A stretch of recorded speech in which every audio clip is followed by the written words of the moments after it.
nasa biyahe ako. Doon ako nabutan sa may bandang Glan. 5 seconds na siguro bago yung landslide. Buti na lang hindi ako natumba. Hindi masyado malakas ang takbo ko kasi nakamotor ako.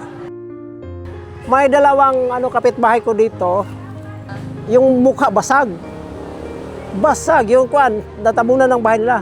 Hindi ko nakilala. Sabi niya, Bong, tulungan mo ako, tulungan mo kami. Inatid ko sila, balik ako ng Glan. Karamihan sa amin, yung hanap buhay, wala.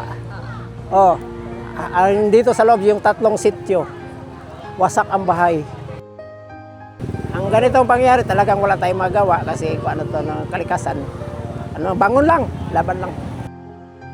Yung anak kong isa, yung 3 years old na babae, nandun sa bahay ng biyanan ko. At sa yung anak ko na isa, yung lalaki, nandun sa eskwelahan. Hindi ko na naisipan kung anong nangyari nila. Noong wala pang lindol, may mga bahay pa kami, may formal pa kami na pamumuhay. Ngayon, malaking pag-iiba dahil wala ng bahay, walang gamit. Kahit walang trabaho. Yung asawa ko isang mason, wala ng trabaho. Napakasakit pero yung papasalamat ko sa Panginoon, kahit masakit, wala na kaming tinitirahan. Nagpapasalamat ako sa Panginoon dahil buhay kami, yun ang isang pagpapasalamat ko.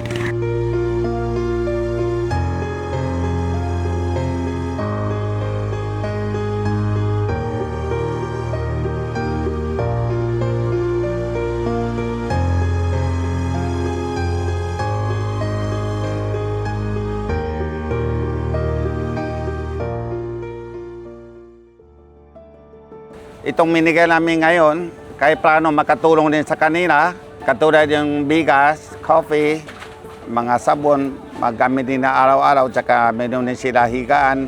Kasi nakita ko yung higaan nila nasa nasa lupa lang. Una sa lahat, salamat sa Juji Foundation sa napakalaking tulong talaga sa amin dito sa aming kabarangay. Buong puso ko pong pagpapasalamat dahil nakarating kayo dito. Ang mga taong nasasaktan, walang bahay, walang tirahan.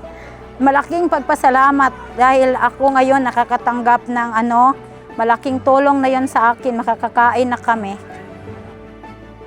Sa panahon ngayon, importante na ma-feel nila na may karamay sila. So the mere presence of Chuchi, malaking tulong na emotionally na may karamay kami sa trahedyang ito. But more importantly, we're very happy na ang daming dala, sobrang daming dalang regalo ni Chuchi para sa mga tao. And this will definitely help them as they cope with this tragedy. On behalf sa lahat ng mga taga-Jose Abad Santos, we call them Diyoseños. Mula sa mga Diyoseños, maraming salamat, Chuchi Foundation, sa inyong pagmamahal sa amin.